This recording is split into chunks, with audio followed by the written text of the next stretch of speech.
কথায় আছে সব সম্ভবের দেশ বাংলাদেশ।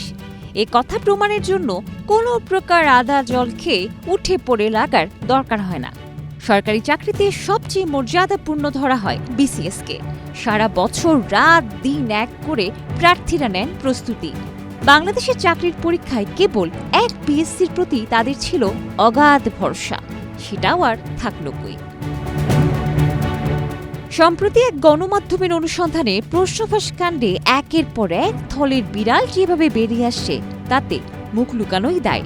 সবার আরাধ্য চাকরি বিসিএস এর প্রশ্ন এতটাই সহজলভ্য ছিল, জলের দামে তা বিক্রি হয়েছে। এমনকি যৌতুক হিসেবে মেয়ের বরকে উপহার দিলেন বিসিএস প্রশ্ন, তাও খোদ পিএসসির সদস্য। শর্ত কেবল একটাই, তার মেয়েকে বিয়ে করতে হবে। জামাতার প্রতি এত সদয় এর আগে কোনো শ্বশুর ছিলেন কিনা তা জানা যায়নি।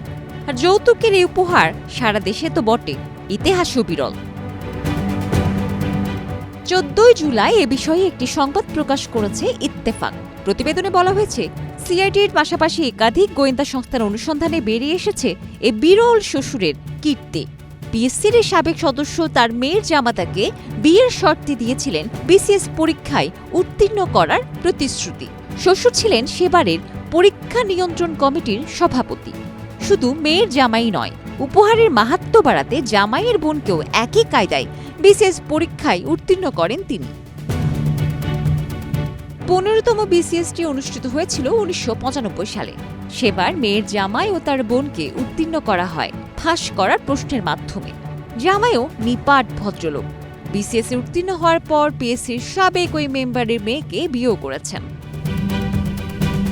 1995 সাল থেকে প্রশ্ন ফাঁস হতো সীমিত পরিসরে। 2002 সাল থেকে ব্যাপক আকার লাভ করে সেই প্রশ্নফাঁস চক্র। গণমাধ্যমে সাম্প্রতিক প্রশ্নফাঁস কাণ্ড নিয়ে সারা দেশে শুরু হয় তোলপাড়। প্রশ্নফাঁস চক্রে দেশব্যাপী সক্রিয় নেটওয়ার্কে দীর্ঘদিন ধরে তারা কার্যক্রম চালিয়ে আসছিল। বিসিএস পরীক্ষার সঙ্গে যারা সংশ্লিষ্ট পিএসসির কর্মকর্তা সহ রাঘব বোয়ালদের অনেকেরই প্রশ্নফাঁসে জড়িত থাকার সত্যতা মিলেছে। এখনকার চিরুনি অভিযানেও পিএসসি তার স্বচ্ছ ভাবমূর্তি পুনরুদ্ধার করতে পারবে কিনা সে সংশয় থেকেই যায়। ডেস্ক রিপোর্ট, প্রভাস খবর।